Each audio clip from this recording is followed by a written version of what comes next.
मित्रों नमस्कार। एक बार पुनः आप लोगों का बहुत बहुत स्वागत है हमारे YouTube चैनल इजी मैथ्स वाला में। जैसा मित्रों आप सब लोग जान रहे हैं कि हमारे इस चैनल पर लगातार यूपी टेट और सी टेट से संबंधित मैथ्स का सिलेबस कवर किया जा रहा है। उसी क्रम में हम लोग संख्याओं के बारे में, कल हम लोगों ने संख्याओं के बारे में बहुत अच्छे तरीके से 3-4 सेशन चला हम लोगों का। बहुत अच्छे तरीके से हम लोग संख्याओं के बारे में सीखे, कितने प्रकार की संख्याएं होती हैं और सारी संख्याएं हम लोग डिटेल में पढ़े हैं। लगभग 14-15 प्रकार की संख्याएं हम लोग पढ़ चुके हैं। सबके बारे में हम लोगों ने अच्छे से सीखा है। तो थोड़ा सा कुछ इम्पोर्टेंट पॉइंट्स हैं ये जो आपके सामने लिखे हुए हैं। कल इस पे कुछ हम लोग डिस्कस किए थे, हो सकता है आप लोग कुछ उसको और आगे बढ़ाए भी हों। तो अगर इस तरीके से हम देखें तो अगर सम और सम संख्या, देखिए यहाँ प्लस है, यानी अगर दो संख्याएं सम है, दो सम संख्याओं का योग क्या होगा? हमेशा सम होगा। एक संख्या अगर सम है दूसरी विषम है, उनका योग किया जाएगा तो हमेशा क्या होगा? विषम होगा। यहाँ आप एग्जाम्पल लेके चेक कर सकते हैं, हमारे ऊपर ऐसे आंख बंद करके विश्वास न करिएगा, इसको आप चेक भी कर सकते हैं। दो सम संख्याएं लीजिए, उनका योग कर दीजिए। बार बार ऐसे दो दो सम संख्याएं ले लेकर के चेक करते रहिएगा तो यहाँ आपको मिल जाएगा कि दो सम संख्याओं का योग जो है हमेशा क्या होगा? सम होगा। एक संख्या सम होगी और एक संख्या विषम होगी, तब उनका योग क्या होगा? तब विषम होगा। जैसे हमने लिया, मान लीजिए एक सम संख्या 8 लिया और एक संख्या विषम लिया 8 और 3, तो 8 3 कितना हो जाएगा? 11 हो जाएगा।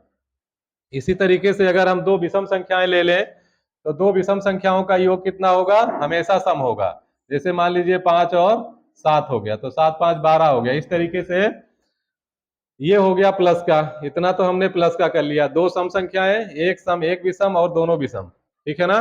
अब ये मल्टीप्लीकेशन हो गया, ये एडिशन हो गया, यानी कि जोड़ हो गया, संख्याओं का जोड़ हो गया। और यहाँ गुणा हो गया, यहाँ ये गुणा है, आप लोग साइन देखेंगे गुणा है, ये गुणा साइन आप लोग देखेंगे गुणे का साइन है। तो अगर सम और सम संख्या का गुणा करेंगे तो सम आएगा। जैसे मान लीजिए 8 है और 4 है, तो 8 चौक कितना हो गया?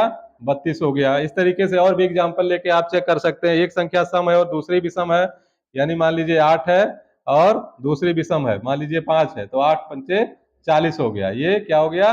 ये भी आपका जो है सम आ गया। यानी कि दो सम संख्याओं का गुणा सम होगा, एक सम और एक विषम होगा, तब उनका गुणा क्या होगा? सम होगा। एक विषम यानी दोनों विषम अगर होगा तब इनका गुणनफल क्या आएगा? विषम आ जाएगा। जैसे 5 गुणे 7 ले लीजिए, तो 7 पचे कितना हो गया? 35 हो गया। इसी तरीके से और भी एग्जाम्पल लेके आप लोग चेक कर सकते हैं इसको। इस तरीके से ये होता है, तो इसको आप नोट कर लीजिएगा। काफी इंपॉर्टेंट पॉइंट ये है, यहाँ पे काफी इंपॉर्टेंट पॉइंट ये है आपका।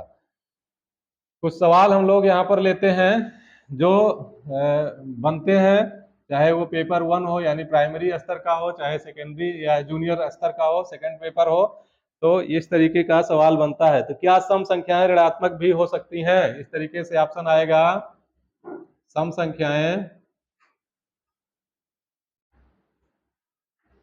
ऋणात्मक भी हो सकती हैं। ऋणात्मक, क्या सम संख्याएं ऋणात्मक भी हो सकती हैं? हो सकती हैं। ऑप्शन में आपका आएगा हाँ, दूसरा ऑप्शन हो गया नहीं, तीसरा ऑप्शन हो गया कभी कभी, यानी कि कभी ऋणात्मक होगा और कभी ऋणात्मक नहीं होगा, कभी कभी, इस तरीके से ऑप्शन। और चौथा ऑप्शन आ जाएगा इनमें से कोई नहीं, नन। तो इसमें क्या होगा? अभी हम लोगों ने इस पर चर्चा नहीं किया था। सम संख्याएं जब हम लोग पढ़े थे तो सम संख्याएं तो अच्छे से पढ़े थे और जीरो के बारे में पढ़ा था कि जीरो भी सम संख्या होती है और सबसे छोटी संख्या जीरो ही होती है, सम संख्या। लेकिन प्रश्न अगर इस तरीके का बन गया तो हाँ, इसमें ऋणात्मक सम संख्याएं भी संभव है। इसका आंसर ये होगा। हमने पढ़ा है कि जीरो सबसे छोटी सम संख्या होती है, उसके बाद 2 हो गई, 4 हो गई, यानी जो संख्याएं 2 से पूर्ण रूप से विभाजित हो जाए ऐसी संख्याएं सम संख्याएं होती हैं, जिनमें जीरो सबसे छोटी होती है। लेकिन हम लोगों ने इस पे चर्चा नहीं किया था, तो इसी वजह से ये प्रश्न हमने देखा और हमारे मन में भी आया, तो हमने इसको सॉल्व करवाना उचित समझा। जैसे 2 है, -4 है, -6 है, तो ये सारी संख्याएं भी क्या हैं? ये सम संख्याएं हैं। ऋणात्मक संख्याएं भी, ये अगर है सम संख्याएं ऋण के साथ है तो ये भी सम संख्याएं मानी जाएंगी। क्यों? क्योंकि अगर मान लीजिए -4 है तो सम संख्याओं का डेफिनेशन क्या है कि वो 2 से पूर्ण रूप से विभाजित हो जाए, तो भाई 4 तो पूर्ण रूप से 2 से विभाजित हो जाएगी, बस वैल्यू इसकी -2 आएगी, तो इससे कोई फर्क नहीं पड़ेगा। ये ऋणात्मक संख्याएं भी सम संख्या होती हैं। अब मान लीजिए प्रश्न ऐसे दे दिया गया कि सबसे छोटी सम संख्या कौन सी है, सबसे छोटी सम संख्या कौन सी है। हालांकि इतना डीप में नहीं पूछा जाना चाहिए, लेकिन थोड़ा सा हम लोग समझ रहे हैं तो समझ लेंगे इसको। सबसे छोटी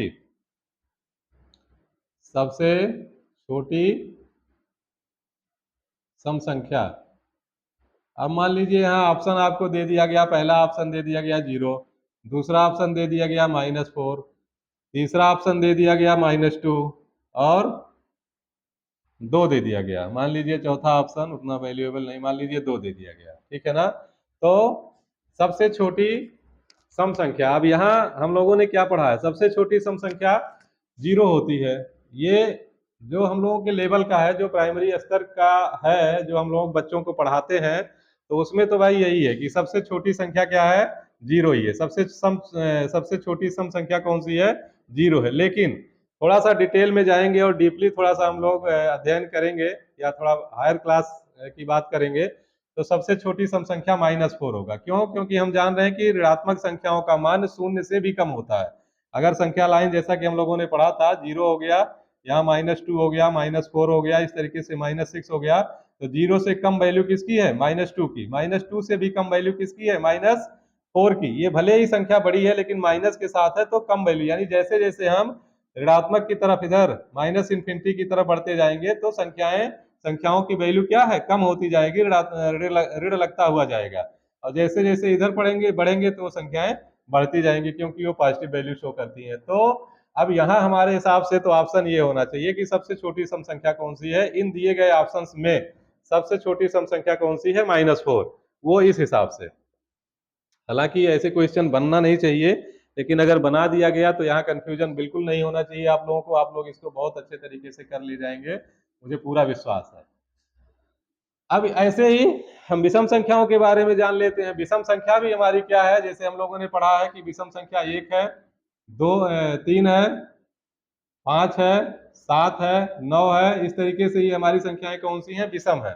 तो इसी तरीके से ऋणात्मक भी विषम हो सकती हैं, -2, -3, -2 क्यों आ रहा है जी, -3, -5, इस तरीके से -9, -7, है ना। ये संख्याएं ऋणात्मक भी जो है ये विषम संख्याएं हो सकती हैं, तो इसमें भी कोई कंफ्यूजन। यहाँ सबसे छोटी विषम संख्या 1 है, हम लोगों ने यही पढ़ा है, प्राइमरी स्तर में हम लोग यही पढ़ते पढ़ाते हैं कि सबसे छोटी विषम संख्या 1 है और सबसे छोटी सम संख्या 0 है। लेकिन थोड़ा सा डीप में जाएंगे तो माइनस भी संख्याएं हमें मिलेंगी, और जैसे जैसे हम -इन्फिनिटी की तरफ बढ़ते जाएंगे संख्याओं की वैल्यू कम होती जाएगी। तो अगर इस तरीके का क्वेश्चन पूछा जाता है तो आप इसको बेहिचक सॉल्व करिएगा।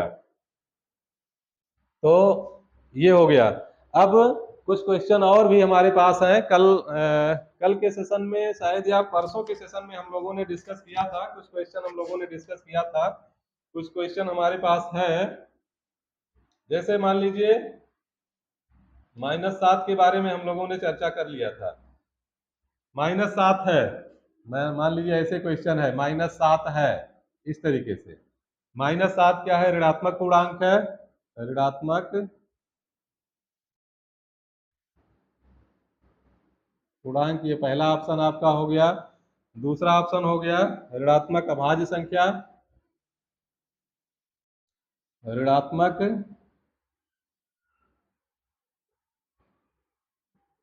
अभाज्य संख्या। तीसरा हो गया दोनों, तीसरा हो गया यानी कि ऋणात्मक पूर्णांक और ऋणात्मक अभाज्य संख्या दोनों, और यहाँ कोई नहीं, नन, ये नन का ऑप्शन हो गया। तो क्या होगा, ये -7 जो है, जैसा कि हम लोग पढ़े अभाज्य संख्या क्या होती है। अभाज्य संख्या 2 से हमेशा शुरू हो रही है। 2 हो गया, 3 हो गया, 5 हो गया, 7 हो गया, 11 हो गया, 13 हो गया, ये सब अभाज्य संख्याएं हैं। और अभाज्य संख्याएं ऋणात्मक नहीं हो सकती हैं, अभाज्य संख्याएं ऋणात्मक नहीं हो सकती। हम लोगों ने कल या परसों वाले सेशन में ये चीज देखा था, परसों वाले सेशन में ये चीज देखा था कि ऋणात्मक संख्याएं अभाज्य नहीं होंगी। अगर मान लीजिए हमने -3 ये कहा कि अभाज्य संख्या है, तो डेफिनेशन जो अभाज्य संख्या की होती है कि वो या तो खुद से डिवाइड होगी या तो खुद से डिवाइड होगी, यानी कि 3 से या तो 1 से डिवाइड होगी। लेकिन यहाँ इसका एक डिवाइजर जो बन रहा है, एक फैक्टर बन रहा है, -1 भी बन रहा है, -1 भी बन रहा है, ठीक है ना, और -3 भी बन रहा है। तो ये 4 संख्याओं से डिवाइड होने लगेगी, तो इसी वजह से अभाज्य संख्याएं जो है वो ऋणात्मक नहीं हो सकती। तो ये ऋणात्मक पूर्णांक ही है। पूर्णांक हम लोग ऋणात्मक पढ़े हैं, 0 से लेके +∞ तक और -1 से लेकर इधर -∞ तक। तो पूर्णांक संख्याएं ही ऋणात्मक हो सकती हैं। ठीक है, ये क्लियर हो गया होगा। अब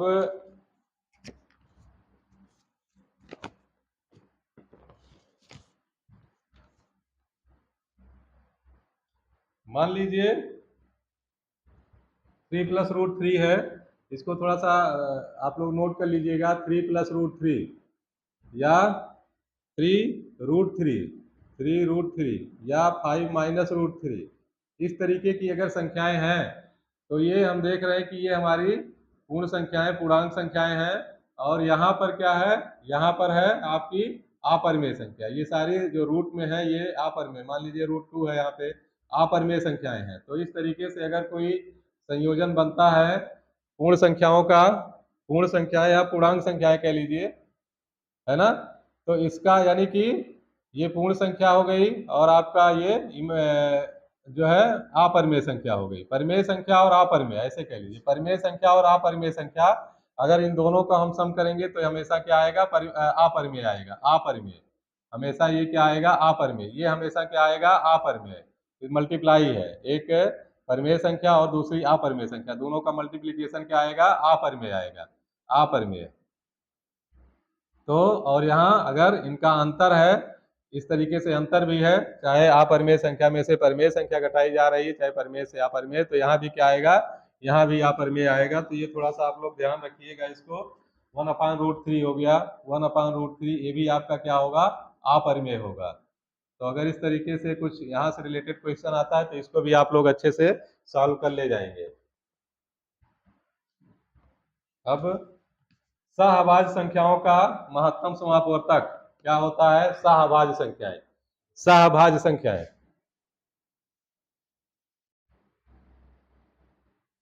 सहअभाज्य संख्याओं का महत्तम समापवर्तक होता है, मासा हम लिख दिए हैं। मासा अभी हम लोग खैर पढ़े नहीं है, लेकिन वही गुणनखंड आप कह लीजिए, गुणनखंड फैक्टर कह लीजिए, ठीक है ना। तो क्या होता है, पहला ऑप्शन है 1, 1 हो गया, दूसरा ऑप्शन है 2, तीसरा ऑप्शन है 3 और चौथा ऑप्शन है 4। चौथा ऑप्शन है क्या, 4। तो यहाँ पे जैसा कि हम लोग सहअभाज्य संख्याएं पढ़े हैं जिनका कि डेफिनेशन ही वही है कि जिनका मैक्सिमम जो हाईएस्ट कॉमन फैक्टर है यानी मासा है वो 1 होता है। ऐसी संख्याएं जैसे 3 हो गया, 5 हो गया, जो पेयर में बन रही हैं, 3 5 हो गया, 7 5 7 11 हो गया, इस तरीके से 8 और 9 हो गया। यानी इसका हाईएस्ट कॉमन फैक्टर जो महत्तम समापवर्तक होगा वो क्या होगा, 1 होगा। सिर्फ एक ही से ये डिवाइड होंगी दोनों संख्याएं, या ट्रिपलेट में भी ये संख्याएं होती, हम लोग पढ़े थे, देखे थे। तो यहाँ से बिल्कुल क्लियर है कि सहअभाज्य संख्याओं का मासा कितना होता है, 1 होता है। 1 के अलावा और इनका कोई भी महत्तम समापवर्तक नहीं होगा।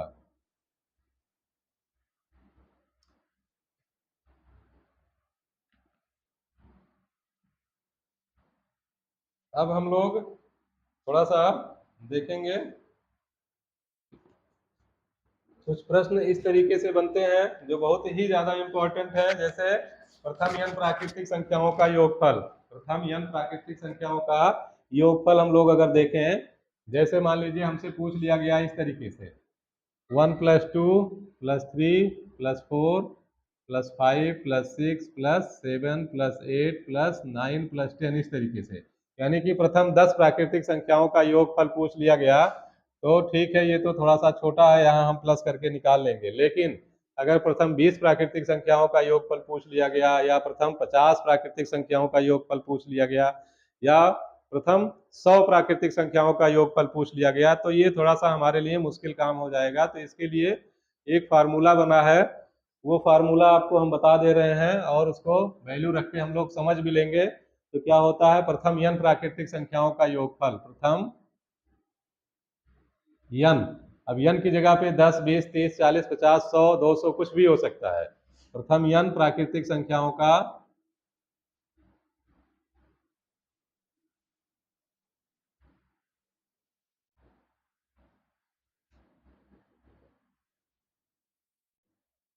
प्रथम n प्राकृतिक संख्याओं का योगफल कितना होगा, तो ये फार्मूला है आपका n into N plus one upon two, total का अपान टू होगा। जैसे मान लीजिए 1 से लेके 10 तक की प्राकृतिक संख्याओं का योग पूछा गया, तो कैसे प्रश्न बनेगा कि प्रथम 10 प्राकृतिक संख्याओं का योगफल ज्ञात कीजिए। तो n की वैल्यू कितनी हो जाएगी, n की वैल्यू हम रखेंगे 10 और इस फार्मूले में रख देंगे। तो n की वैल्यू 10 हो गई, n प्लस वन की वैल्यू 11 हो गई और बटे 2 हो गया, तो 2 पंचे 10, यानी कि 11 पचे कितना हो गया, 55 हो गया। अब प्रथम 20 प्राकृतिक संख्याओं का योगफल अगर पूछ लिया, या मान लीजिए 50 प्राकृतिक संख्याओं का योगफल पूछ लिया, तो n की वैल्यू 50 हो गई और n प्लस वन हो गया कितना, 51 हो गया, बटे 2 हो गया, तो ये 25 हो गई। काटेंगे 2 से तो 25 आएगा, 25 एकम 25 और 25 पंचे 625, 625 और 2 तो 627 हो जाएगा, 627 इस तरीके से। एक मिनट एक मिनट एक मिनट, यहाँ गलती हो रही है गुणा करने में भाई। 25 एकम 25 हो गया, 25 के 5 हो गया, हासिल गया 2 और 25 पंचे 125, 125 और 2 127, तो ये हो गया 127, 1275, 1275। ये प्रथम 50 प्राकृतिक संख्याओं का योगफल आपका आ जाएगा। तो इस तरीके से कुछ भी वैल्यू यहाँ पर दिया जा सकता है, ये फार्मूला आप लोग नोट कर लीजिएगा। अगला फार्मूला है प्रथम n प्राकृतिक संख्याओं के वर्गों का योगफल, प्रथम n प्राकृतिक संख्याओं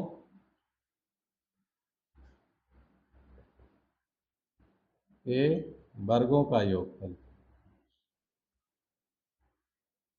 ये किस तरीके से प्रश्न आएगा, जैसे मान लीजिए कह दिया प्रथम 10 प्राकृतिक संख्याओं के वर्गों का योगफल ज्ञात कीजिए। ये बहुत ज्यादा इंपॉर्टेंट क्वेश्चंस हैं, इस तरीके से क्वेश्चन जूनियर में और प्राथमिक दोनों में पूछा जा सकता है।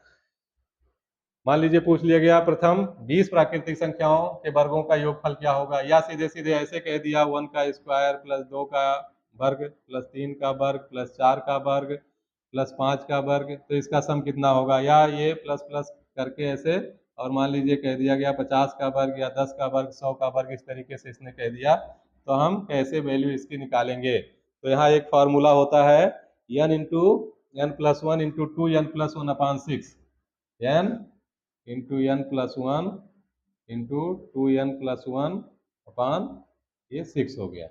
तो यहाँ n की वैल्यू हम जो भी रखेंगे, जितने भी प्राकृतिक संख्याओं के वर्गों का, मान लीजिए कह दिया 20 प्राकृतिक संख्याओं के वर्गों का, प्रथम 20 प्राकृतिक संख्याओं के वर्गों का योगफल ज्ञात कीजिए। तो n की वैल्यू हम कितना रखेंगे, n की वैल्यू 20 रखेंगे, और n की वैल्यू 20 रखे तो 20 गुणे हो गया, 20 प्लस 1 21 हो गया, और गुणे हो गया 20 दूना 40, 40 और 1 41 हो गया, 41 बटे ये 6 हो गया आपका। अब 3 दूना 6 और 3 सत्ते 21 और 2 दहियम 20, तो ये कितना हो गया, 7 दहियम 70 हो गया, 70 गुणे 41 हो गया, तो आंसर कितना आ जाएगा, 7 चौक 28, यानी 2870। ये आप